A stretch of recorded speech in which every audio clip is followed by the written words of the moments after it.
കോട്ടയം വെള്ളൂരിലെ മോഷണത്തിന് പിന്നിൽ കുറുവാ സംഘം അല്ലെന്നാണ് പ്രാഥമിക നിഗമനം. CCTV അടക്കം വിശദമായി പരിശോധിച്ചാണ് പോലീസിന്റെ കണ്ടെത്തൽ. ടോബി ജോൺസൺ വിവരങ്ങൾ ചെയ്തു. ടോബി, പുറത്തിറങ്ങുന്ന കള്ളന്മാരൊക്കെ കുറുവകളാണോ എന്നുള്ളതാണ് സംശയം. എന്തായാലും കോട്ടയത്തേത് കുറുവയല്ല എന്ന് പറയുകയാണല്ലേ?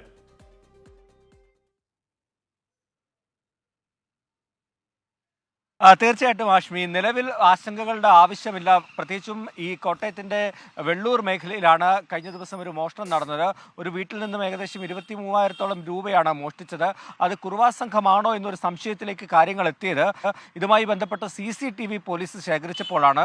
കുറുവാ സംഘത്തിൻ്റെതിന് സമാനമായ രീതിയിലുള്ള ഒരു വസ്ത്രധാരണമായിരുന്നു എന്നുള്ളതാണ് ഈ ഒരു സംശയം ജനിപ്പിച്ചത്. എന്നാൽ അതിനുശേഷം നടത്തിയ പരിശോധനയിൽ, വിശദമായിട്ടുള്ള പരിശോധനയിൽ കുറുവാ സംഘമല്ല എന്ന് പോലീസ് പ്രാഥമികമായി തന്നെ ഒരു വിലയിരുത്തലിലേക്ക് എത്തുകയായിരുന്നു. ഇദ്ദേഹം ഒറ്റയ്ക്കാണ് ഈ മോഷണം നടത്താൻ എത്തുന്നത്. അതായത് ഈ വെള്ളൂർ റെയിൽവേ സ്റ്റേഷന് സമീപത്താണ് ഈ മോഷണം നടന്നത്. അതുകൊണ്ട് തന്നെ ട്രെയിനിലെത്തി ഇത്തരത്തിൽ സ്ഥലങ്ങളിൽ മോഷണം നടത്തി പോകുന്ന ഒരു വ്യക്തിയാണ് എന്നുള്ളൊരു പ്രാഥമിക വിലയിരുത്തലാണ് പോലീസിനുള്ളത്. കുറുവാ സംഘത്തിൽ സാധാരണ ഒന്നിലധികം ആളുകൾ, 2 പേരോ അല്ലെ 3 പേരോ ഒരുമിച്ചായിരിക്കും അവർ മോഷണത്തിന് വേണ്ടി എത്തുക. എന്നാൽ വെള്ളൂരിലെത്തിയത് അങ്ങനെയുള്ള സംഘമല്ല എന്നുള്ള വിലയിരുത്തൽ തന്നെയാണ് ഉള്ളത്.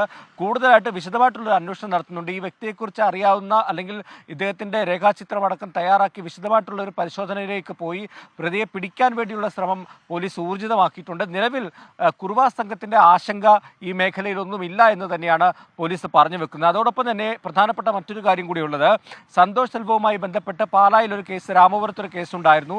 നമുക്കറിയാവുന്നതുപോലെ തമിഴ്നാട്ടിൽ പോയി തിരുട്ട് ഗ്രാമത്തിൽ പോയി കോട്ടയം പോലീസ്, ജില്ലാ പോലീസ് മേധാവിയുടെ നേതൃത്വത്തിൽ അദ്ദേഹത്തെ അറസ്റ്റ് ചെയ്ത് കൊണ്ടുവന്ന ഒരു കേസുണ്ടായിരുന്നു. ആ കേസിൽ ജാമ്യത്തിലിറങ്ങിയാണ് ആലപ്പുഴയിലും എറണാകുളത്തുമൊക്കെ പോയി ഈ മോഷണശ്രമം നടത്തുന്നതും പിടിയിലാകുന്നതും.